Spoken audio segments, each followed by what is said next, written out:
just the last few weeks. Yeah, it got worse from there. Afterwards, he played that bison, Rosie's selections from Bye Bye Birdie. It was horrible. You don't want to see that. Final question, another multiple choice question. A new Disney movie has been banned in China because President Xi is angry that people compare him to a character in the film. Who is the animated character? Is it A, Dumbo, B, Pinocchio, or C, Winnie the Pooh? Susan. C, Winnie the Pooh. Let's see. Chinese movie fans will not be able to see the Winnie the Pooh movie, Christopher Robin. Chinese censors have banned the movie because people in the country were using Pooh memes to mock President Xi Jinping. Yeah, President Trump would love it if the worst thing Rosie O'Donnell said about him was he's like Winnie the Pooh. Unfortunately, despite a plucky showing by our Canadian gal here, Geraldo has come through for the United States of America. Total humiliation. Final score, America 2, Canada 1. So Canada. I'm sorry. Very close. And that is it for this week's Final Exam. Pay attention to the news each week and tune in on Thursday nights to see if you can beat the professionals. We'll be right back.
Immediately begin the process necessary to establish a Space Force as the sixth branch of the armed forces. That's a big statement. That was the president 2 months ago. Now, today, Vice President Pence revealed the administration's more detailed plans for creating a fully independent Space Force in just 2 years. Professor Michio Kaku is a physicist, the author of the New York Times bestseller, The Future of Humanity. He joins us. Professor, if you watch TV, people seem to be making jokes about this thing, but most Western nations have essentially offshored huge parts of their infrastructure to the heavens in the last couple of decades, and yet they're essentially unguarded and totally vulnerable up there. That's right. I think we have to take it seriously because Donald Trump sees this as part of his legacy. Long after he's gone, we're going to have a U.S. Space Force for the first time since 1947, a new branch of the military. And I think he wants to put his stamp of approval on this, so we have to take it seriously. Yeah, but the joke about it is like it's a Plan 9 from outer space thing. These are like going to be Trump space cadets and everything. But we are vulnerable to much weaker countries who, if they happen to detonate something in the right spot over the middle of the country, would knock us back to the mid-19th century. That's what's at stake here. That's right. We don't realize that outer space, we are a sitting duck for a preemptive strike. Right. You realize that we are the most vulnerable because we have over half of all the commercial operating satellites in orbit. Yeah. And even a small nation like North Korea, a hydrogen bomb over Kansas would be enough to wipe out nearly half of our telecommunications network and paralyze power stations across North America. Right. And that's just one hydrogen bomb over Kansas. Yeah, and it's a situation that's never really existed. I mean, we don't, because it's happened so sort of imperceptibly, we don't realize that our banking systems and our electrical grid have all kind of migrated to outer space. In fact, this conversation is happening in outer space. Right. This TV show is carried by satellites. The internet, telecommunications, radio, GPS, all of it, the economy, national security is done in outer space. And like I said, we're sitting ducks. So that's why I think we should follow what Ronald Reagan did. Ronald Reagan said, A, we need peace through strength, but B, let's cut a deal with Gorbachev. Let's try to manage the unmanageable by cutting a deal. Now, the Outer Space Treaty of 1967 could address these vulnerabilities, but it's way out of date.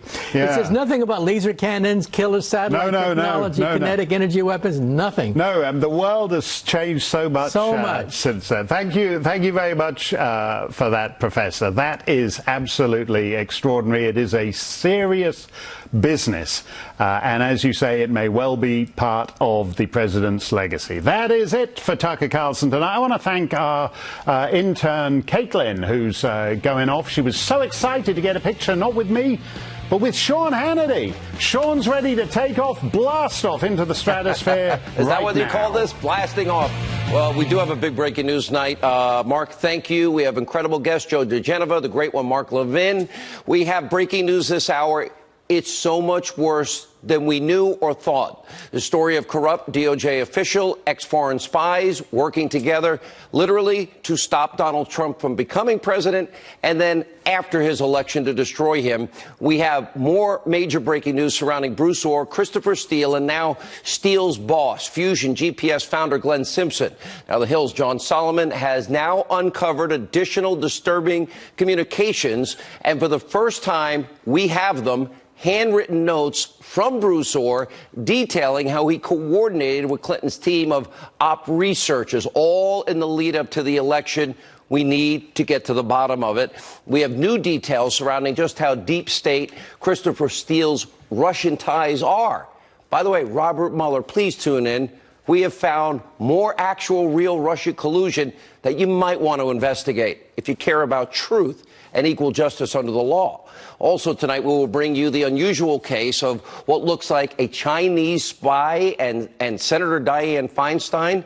It fits perfectly and highlights our two-tiered system of justice. This went on for over 20 years. We'll explain coming up. And don't expect, by the way, to hear any of this over at Conspiracy TV MSNBC, where their top left of Mao, their words, conspiracy theorist Rachel Maddow is pushing and busy pushing more bizarre anti-Trump conspiracy theories and lies. This is 24/7. Tom Brokaw, pay attention. This is your NBC News.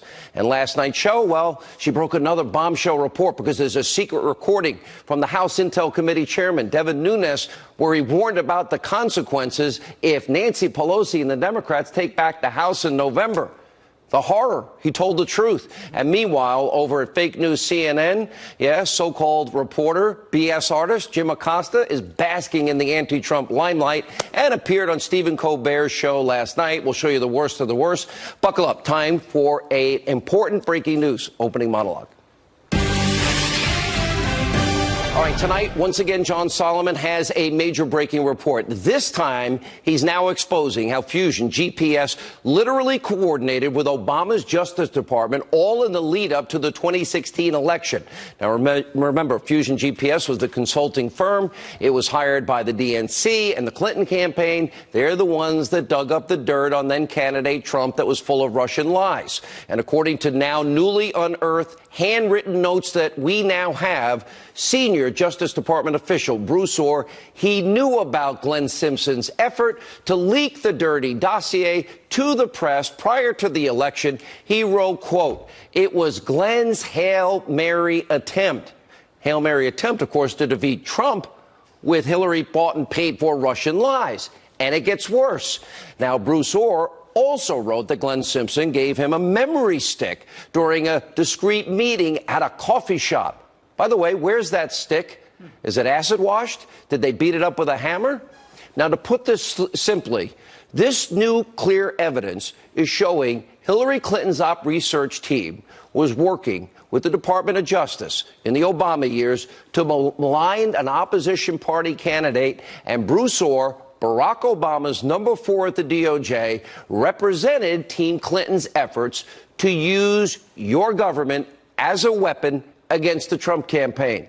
And as we speak, the House Judiciary Committee Chairman, Bob Goodlatte, he is now preparing subpoenas for Bruce Ohr, Nellie Ohr, and Glenn Simpson. And meanwhile, we're also learning new details about Christopher Steele and his shady ties to a Russian oligarch. Byron York uncovered emails from 2016 showing that Christopher Steele was, in fact, lobbying on behalf of a Russia aluminum tycoon, guess what, with close ties to Vladimir Putin. Robert Mueller, Jeff Sessions, where are you people? And Steele even pressed Bruce Ohr to help rectify this Russian oligarch's U.S. visa status after he was already banned from the United States. And Steele even pressed Bruce Ohr to help rectify the oligarch status. And after he was banned, guess what? He got to come back.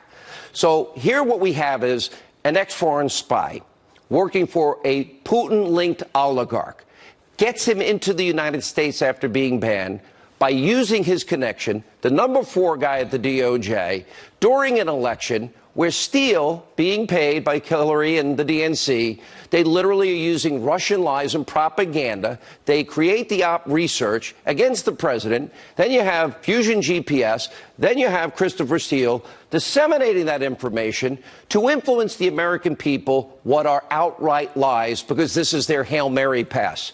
Robert Mueller, you have no interest in investigating this? You don't think that's part of your mandate? But Paul Manafort's 2005 taxes that had nothing to do with the campaign, Russia, Trump, or the election, that's in your mandate? This is why we on this show, this is why the president rightly is calling this a witch hunt. This is a politically motivated prosecution of a man they never wanted to be president. They were going to stop him. And after every dirty trick that they used to defeat Donald Trump, and it failed, well, then they tried to destroy the president. Why? Because you voted for him. I could go on and on, but I think Rudy Giuliani said it best last night right here on this program. Take a look.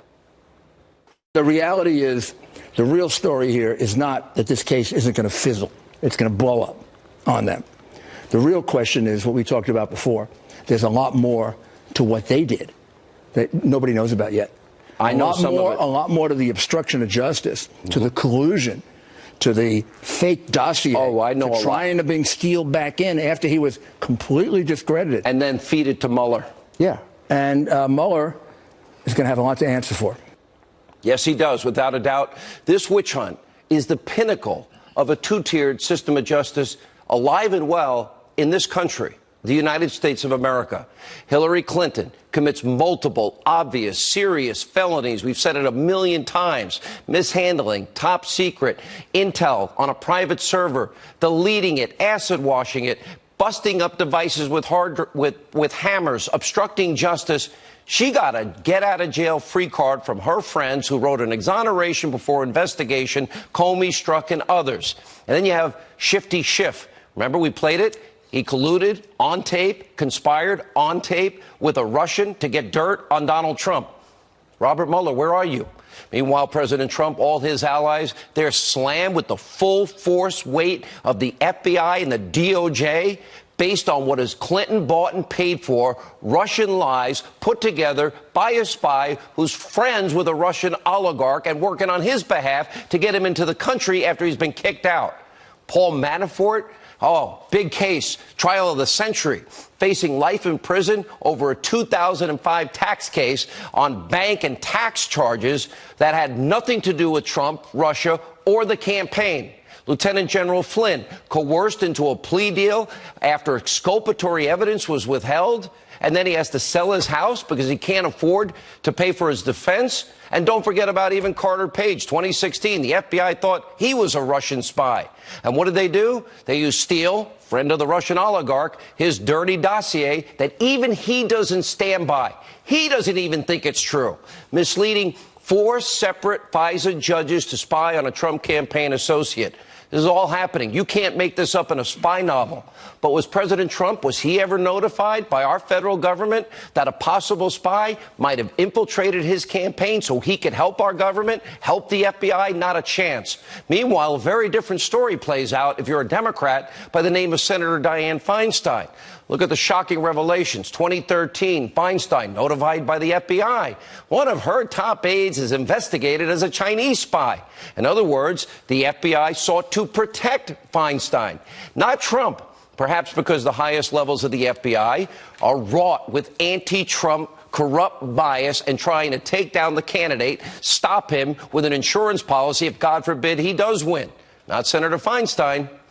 Look, night after night on this program, we are breaking important news, investigative reporting. I've said many times we're peeling back the layers of corruption, the biggest abuse of power in our country's history at the highest levels of our government. Now, that's not the case in the rest of the news media. Let's take, for example, Conspiracy TV, MSNBC. You're going to love this tape. Now, this is not the case. They're more interested in pushing salacious rumors, lies, accusations. Tom Brokaw, you spent your entire career. This is your NBC News. And nowhere is this more true than their chief conspiracy theorist, Rachel Maddow. Last night, up to her old tricks, literally making something out of nothing, whipping these left-wing viewers into a frenzy over a secret recording of the House Intel Committee Chairman, Devin Nunes, where he warned a room full of donors that if Republicans lose, all deep state investigations will be halted and Democrats will try to impeach Trump. We've been saying this literally every night on this program. They also, by the way, want open borders to eliminate ICE, keep Obamacare, and they want the crumbs back. Now, of course, making a big deal out of nothing, well, that's kind of their M.O. over there at fake news MSNBC. We can't forget about their big scoop. Remember, they got one page of Donald Trump's 2005 tax return for 45 minutes. We got it. Here it is. It's here. And what did we discover? He paid millions and millions and millions of dollars in taxes. And then, of course, there's Rachel's favorite conspiracy, that Trump is an agent of Russia. I'm not making this up. Watch. If the president did that today because he has some reason to serve that other country rather than our own, then a lot that has previously been inexplicable is now explicable. Is our president subordinate to a foreign power? Yeah. Does our president answer to a foreign government and a foreign leader? The worst case scenario that the president is a foreign agent suddenly feels very palpable. What would change the world is if, Russia was interfering in the election and they weren't doing it on their own and he was in on it. I mean, this guy is supposedly somebody who works at the Russian central bank. Why did the FSB give him a medal for his work? A medal of appreciation right after Donald Trump clinched the Republican nomination for president. He's a foreign agent. That's why he's being so tough on Putin, like Obama wasn't and Clinton wasn't. Now, if you think her fake, her overhype, so-called scoops, flat-out conspiracy theories in there, well, think again. Take a look at this little wacky trip down conspiracy lane. I think you'll like it. Of course, Trump picked as his Secretary of State, not Mitt Romney, but out of nowhere, the Exxon CEO, Rex Tillerson, to whom Vladimir Putin had personally awarded the Russian Order of Friendship. Tillerson is someone who Trump had never met before the presidential election. He'd never had any dealings with. Where did he come up with that as a choice for his Secretary of State? The perception that the president may have ordered these strikes, in part because of scandal, will affect the impact and the effectiveness of these military strikes.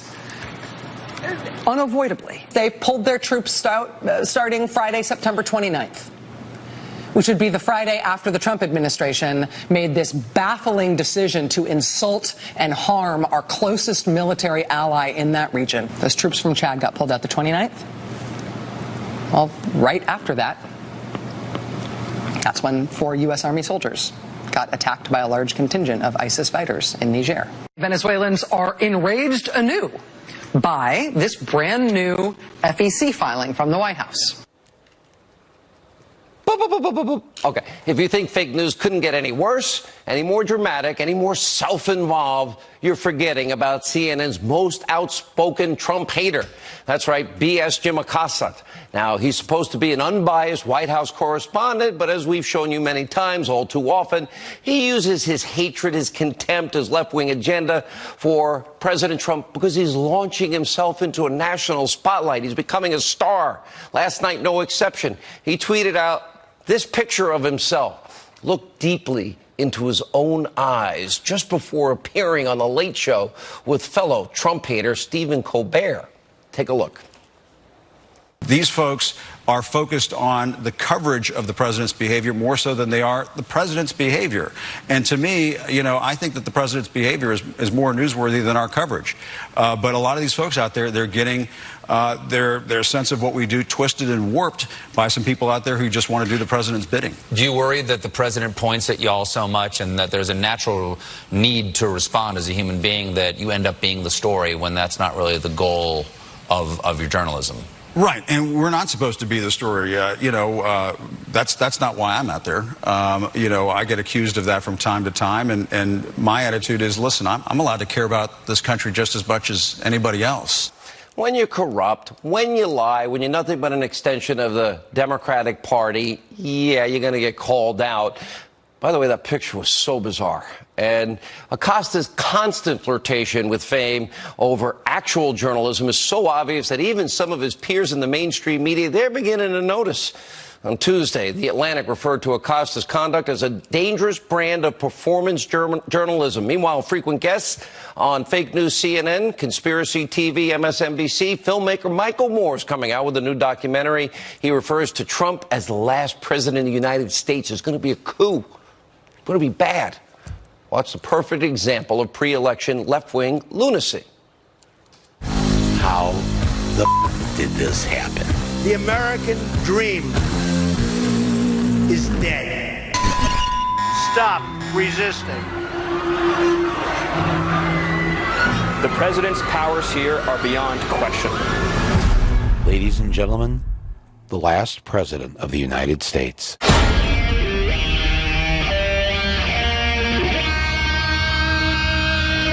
Scary music, the worst picture you can find, all the special effects. The president's success is really starting to throw these people over the ledge. So, by the way, Michael Moore, if you're watching, cover your eyes. You're not going to like what I'm about to show. Pew Research Center Trump voters overwhelmingly approve of their choice for president. We got a lot of breaking news. Joining us now, 2 weeks in a row now, the #1 New York Times bestseller, The Russian Hoax, the illicit scheme to clear Hillary Clinton and frame Donald Trump, Fox News legal analyst Greg Jarrett. From the Hill, John Solomon, and investigative reporter, Fox News contributor Sarah Carter. John, let's start with these new developments tonight. I have copies, but I'm not allowed to show them, am I? Well, listen, I have some of these handwritten notes, and unlike BuzzFeed and other organizations that let unredacted information out without checking into, I don't think it's responsible to put all the handwritten notes out until we check the information out. I know that's a novel idea. And we know the handwritten notes were written by, too? Bruce Ohr, the Justice Department official, Bruce Ohr. That's what Congress has been told. And these notes are from a December 11th meeting. Let me set the table. It's 1 month after Donald Trump has won the election. It's 1 month after Christopher Steele, the opposition researcher, British intelligence agent, has been fired by the FBI. The Democrats are still in shock. I assume Lisa Page and Stroker still sorting through their feelings after the election. And all of a sudden, Bruce Ohr goes to a coffee shop in Washington and he meets Glenn Simpson. That's Christopher Steele's boss, the owner of Fusion GPS, the Clinton research firm. And he gets a memory card, a thumb drive of documents coming to Bruce Ohr. Bruce Ohr is not in the counterintelligence team. He's not an FBI counterintelligence person. And in fact, his wife worked for Fusion GPS, so he might have a conflict of interest under the Justice Department rules. Or it does? Yeah, well, I mean, that's for lawyers to decide. But clearly it's an issue that's been flagged, right? And he gets this, and he gets a series of admissions that he writes down in his notes. And I think these are so important. I'll just go through them quickly. One, Simpson acknowledged he encouraged Steele to leak a story just before the election as a Hail Mary attempt, obviously to throw the election. Now remember, Glenn Simpson testified he only pursued this information because he thought it was good citizenship. It wasn't about politics, it was about being a good citizen. Here you see him telling his friend who takes a note, it's about elections. Here's another one. He doesn't have any sources in Moscow where this alleged plot is. It's an intelligence agent who's now living in the United States. That's a red flag for all the intelligence people I talk to. Sounds like compromise, not a real intelligence source. And he goes on, he talks about this incredible theory he has, which is really there were 3 spies in the Trump campaign. First it was Manafort, he got booted. Then it was Carter Page, he got booted. So then Michael Cohen must have been the third link because, well, he's married to someone who knows somebody in Russia. And he puts all this down, and Ohr's taking it, and 2 days later, Ohr takes it out, and he runs it over to the FBI, and he does an interview and tells them what it is. And why is this important? The FBI fired Christopher Steele and said it was going to not take any more information from this political opposition research operation, but Bruce Ohr is the guy walking it in the door after the firing. It has to concern people at the FISA court, has to concern professional intelligence people like I talked to today who looked at these notes and said, this is the worst form of intelligence gathering we've ever seen. It's called corruption. Sarah, you're working on a couple of stories yourself. You want to add to all of this? Well, I think John laid it out perfectly when he talks about what happened with Bruce Ohr. The bigger question here, I think, after all of this information has been released, is who authorized Bruce Ohr at the Department of Justice to be the back channel for the FBI, Sean? And another question is who at the FBI was authorizing this? It had to have been McCabe. Could it have been McCabe? Could it have been somebody above McCabe like Comey to use Bruce Ohr as the back channel for Christopher Steele? They knew he had been fired. He had violated their protocol. He had violated all of the rules. He had been dismissed, but they were still using him. I think these are some of the biggest questions. And John's right, because the Foreign Intelligence Surveillance Court, that's something that I've been looking at. They will be very, and they are very, very concerned about what happened, because this affects the ability to trust the Bureau, the ability to trust those people in counterintelligence that are giving them the information. This is supposed to be factual. They are supposed to have facts. They attributed everything in that FISC. If you read the application, what's been released, they say this is absolute fact. We know Carter Page is a spy. He's working with the Russians. We know this. We know that. Why isn't he arrested? And that's right. Why isn't he arrested? And one more quick point. They left out all the information on Bruce Ohr out of that application. They did not inform the FISC court of what was going on. And that's the biggest problem here. All right, so Russian lies get the... I want to go into all this. There's so much to unpeel here. You got the Pfizer court lied to on multiple levels. There's a fraud committed to the court. Then you got Strzok and Page, and of course Comey writes the exoneration. But you got them saying we're going to stop them, and they have an insurance policy. Then you got Glenn Simpson here. Now he wants to throw a Hail Mary with, again, unverified Steele dossier. Steele doesn't even stand. He doesn't even stand by his own dossier when under oath. But now we got an oligarch from Russia kicked out of the country. You got Steele talking about bringing him back in and spreading misinformation, lying to the American people to sway an election, and then lie to a Pfizer court, get into the Trump campaign, and then using the information after to take down the president after he beats all of this crap. Historic, rampant corruption by the FBI and the Department of Justice. Robert Mueller should do the right thing, end his investigation, and make an announcement that the accusations of Trump-Russia collusion were nothing more than a hoax. Every day, thanks to John, Sarah, and others, there are new revelations that the evidence against Trump was simply invented. It was conjured out of thin air. There was never any real evidence. What about all these Russian connections? The FBI, and then Adam Schiff talking to a Russian. The FBI knew that this was fake. They knew that Steele was a liar. Not rank and file. Very important. No. But Comey and his Confederates knew that it wasn't real. They didn't care. They knew that Steele was a liar. They fired him for it. And yet they kept using him even after Trump was elected and inaugurated. There was never any plausible evidence. Real quick, because we got to run, guys. We're up on the I was clock. just going to say on Sean, and they used a foreign spy. If you want to see any connections, look at the connections between the Democratic Party, Russia, and a British spy. Those are the connections. All right. I have your articles on Hannity.com. You've got to read it in detail. Great reporting, all three of you. Thank you. When we come back, Ed Henry has an explosive report. Joe DeGenova, the great one, Mark Levin. We got a busy night here. Stay with us.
All right, joining us now with more information about a possible Chinese spy working for Democrat Senator Dianne Feinstein.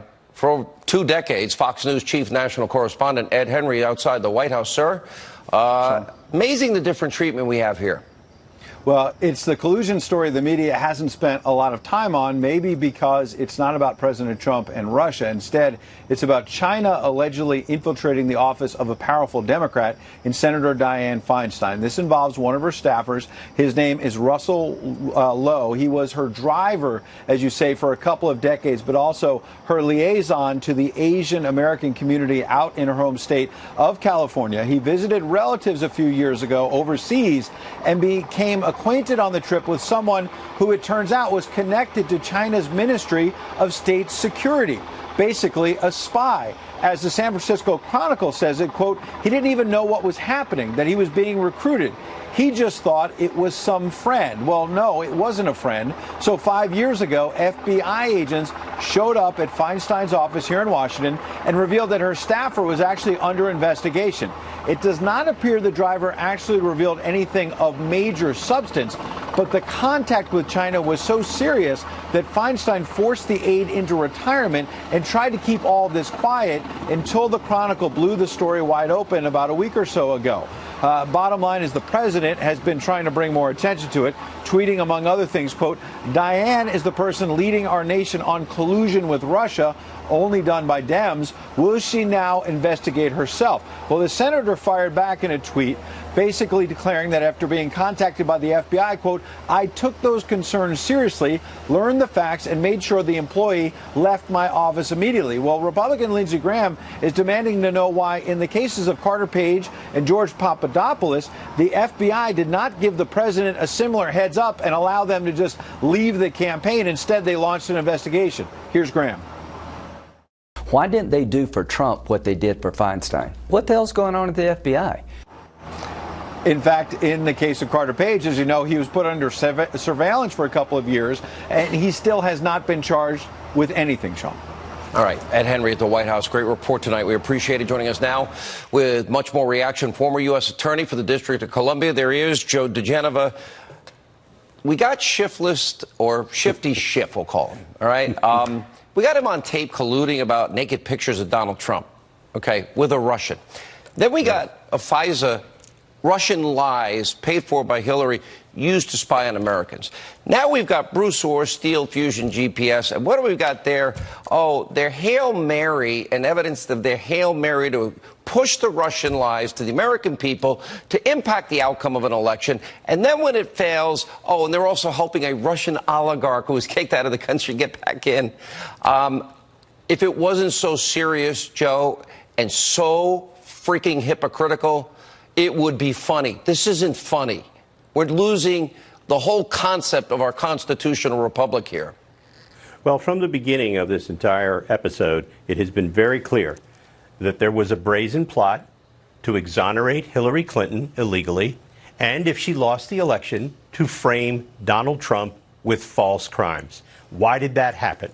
It happened because the FBI and the DOJ during the Obama administration were pro-Democrat and anti-Republican. I repeat, this was a partisan decision. This had nothing to do with criminal activity or anything else. They hated Donald Trump.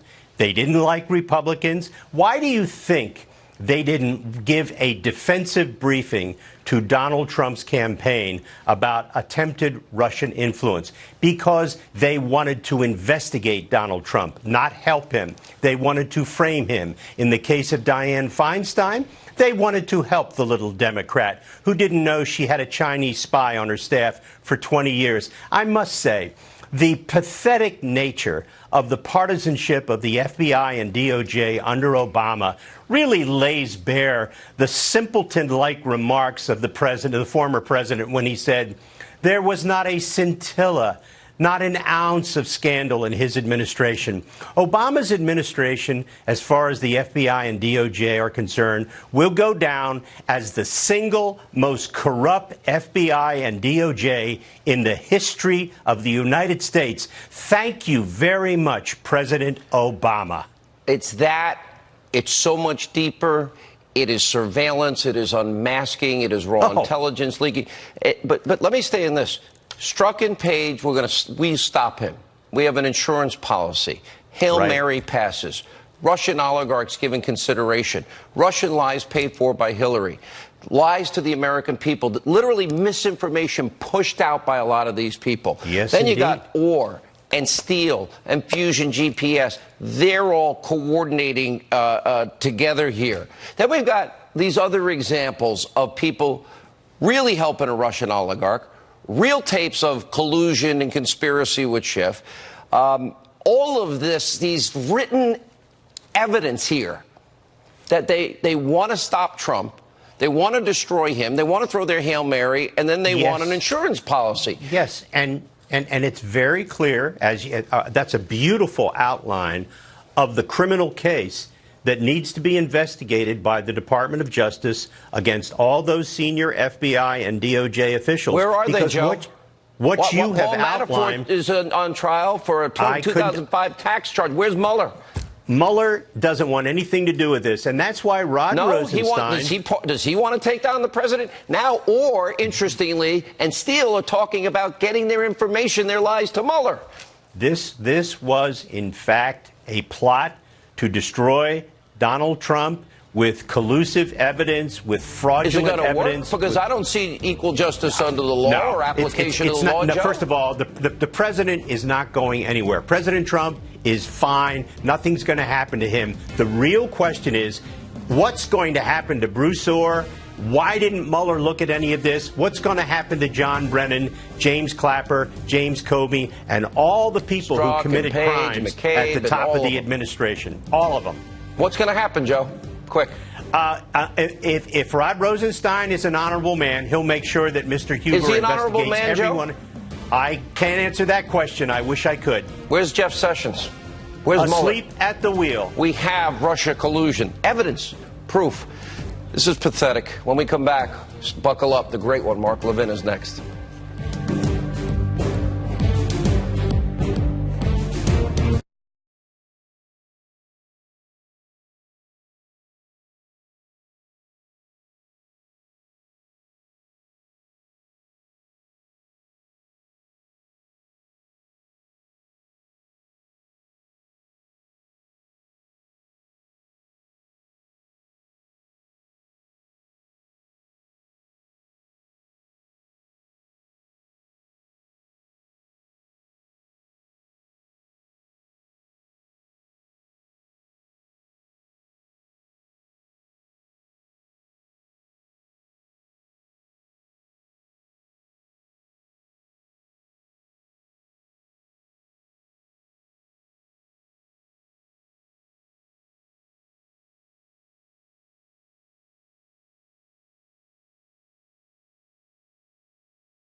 The reality is, the real story here is not that this case isn't going to fizzle. It's going to blow up on them. The real question is what we talked about before. There's a lot more to what they did that nobody knows about yet. I know some of it. A lot more to the obstruction of justice, to the collusion, to the fake dossier. Oh, I know a lot. Trying to bring Steele back in after he was completely discredited. And then feed it to Mueller. Yeah. And Mueller is going to have a lot to answer for. President Trump's attorney, Rudy Giuliani, last night right here on this program describing how Mueller's case is, quote, going to blow up in the special counsel's face. Somebody's been saying that for a little while. The host of CRTV's Levin TV right here Sunday night, 10 Eastern, the #1 show on Sunday night on cable news. It's the great one, Mark Levin. Let me let you pick up from here, but you also have been saying things that I've been paying very close attention to. The Constitution of the United States is on the president's side. The president ought not be speaking to the people that are running this witch hunt. Take it from there.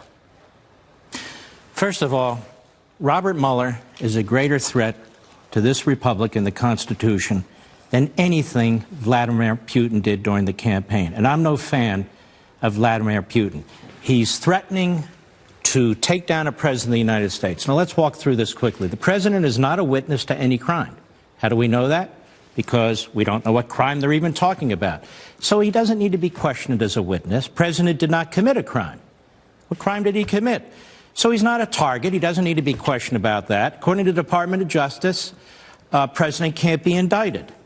A president cannot be questioned by a subordinate like Mr. Mueller about his prerogatives as president, that is, the firing of a subordinate like Mr. Comey. So what questions exactly does Mr. Mueller have? I'm talking to you, Mr. Mueller. Exactly what questions that you have where you seek to turn this country upside down and disenfranchise the over 60 million people who voted for this president of the United States? You are a plaything of the media. You are a plaything of the Democrats. You're a plaything of people within the Obama administration who sought from day one to take this president down. Now, the president of the United States is not an ordinary citizen. He must protect the Constitution. He has to protect the office of the presidency. He has to protect the president's prerogatives. He has to protect separation of powers. That's what this president is doing against this rogue prosecutor. It is Trump who has the white hat. It is Mueller who has the black hat. And the president's lawyers, should this go to court, are going to have a fantastic opportunity to expose Mr. Mueller, to question Mr. Mueller, to question where does he have his constitutional power under the Appointments Clause, to question him about whether he thinks a president can be indicted even though the Department of Justice says no, to question him to explain why, despite public report about the FBI, the CIA, the FISA report, the dossier, Hillary Clinton's association with Russians, we have Russians everywhere, but not with Trump. They're with Hillary Clinton. They're with Fusion GPS. They're with Mr. Bruce Orr over the Justice Department. No. This is important. Stay on that. They are everywhere. Russian lies sold to FISA court judges, a fraud committed on the court. Not once, Mark. 4 times. Lies spread purposely to the American people. That sounds like the former Soviet Union, Mark Levin. So the question is, if Mr. Mueller is such a great prosecutor, why is he blind as a bat to all this that's taking place in this country? You want to pursue Russia, Mr. Mueller? I can find you a first-year law student who can show you what to pursue. The fact of the matter is, ladies and gentlemen of the court, the president wasn't a witness to a crime. He wasn't surrounded by Russians. The president didn't commit a crime. The president cannot be indicted. So, as I keep saying on this program, Mr. Mueller, you can leave the room and don't let the door hit you on the ass on the way out. We'll see you in court. And if they go to court, then it is an opportunity for the president's lawyers to expose exactly what's going on here. What should they do? This is important. Focus on that. Well, I think what they should do is not only ask the court to explain what authority Mr. Mueller has to do what he's doing, given the ridiculous appointment that he received that is so broad it's preposterous. And if you can indict a sitting president, you better have a damn good reason to want to sit down with him and question him. These questions, if they're to be asked at all, have to be very, very narrow. I wouldn't sit down with him and answer any question. The fact of the matter is there is no obstruction of justice. He wasn't a witness to a crime. He didn't commit a crime. He can't be indicted. Mr. Mueller can't question him about presidential prerogatives. So what the hell is the point of this whole thing other than to set him up for impeachment because the Democrats and the media want to remove a president who was elected by over 60 million people to disenfranchise all of us? What's the point of this other than that? That's why we call you the Great One. Mark Levin, thanks for being with us. Don't forget, Life, Liberty, Levin, every Sunday night, 10 Eastern, #1 show on cable that night. Don't miss it. Coming up, we expose one of the most shameless examples of brutal media bias against the president. And, of course, it's coming from the New York Times. Sean Spicer, Dr. Sebastian Gorka, next. Stay with us.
So-called paper record, the New York Times, yesterday sinks to a new low when they published an op-ed, Thomas Friedman, titled, "Keep Up the Blanket Coverage of Trump. It Hurts Him." All the news that is fit to print indeed. This is the same newspaper that recently hired Sarah Zhang to its editorial board. Now, you may want to remember, she's the one who, among other things, tweeted the hashtag cancel white people. She wrote that she gets, quote, joy out of being cruel to old white men. Also took pride in her hatred for President Trump, writing, quote, "I was equating Trump to Hitler before it was cool." And, of course, F the police so many times it's hard to count. Joining us with reaction, author of The Briefing, Politics, Press, The People, a New York Times bestseller, former White House press secretary Sean Spicer, author of Why We Fight, Fox News national security strategist Dr. Sebastian Gorka. Sean, these are all friends of yours. This is the New York Times. Yeah, they're close buddies. Well, look, I think they recognize the Media Research Center did an analysis that 92% of the coverage against President Trump has been negative. So I'm not how much sure there's more to throw at him. But the reality is that he's getting things done, and his approval rating shows it. Unemployment rate's at 3.9%. More blacks and Hispanics are employed than ever before. The GDP hit a new level at 4.1%. The deregulatory state is going down. The judiciary is getting remade. I mean, all of these things, no matter how hard the press tries to go against the president, he continues to get results for the American people. So I get that it's frustrating for someone like Mr. Friedman to see no matter how much they fight against him, that he continues to succeed. And I think the American people are smarter than he understands, and they are actually showing it with their approval rating. So no matter how hard they try, he's getting results. Dr. Gorka, I look at the hire of the New York Times, and I just sit here and I look at all these groups. They love to attack every conservative talk radio host, everybody on the Fox News channel that has an opinion.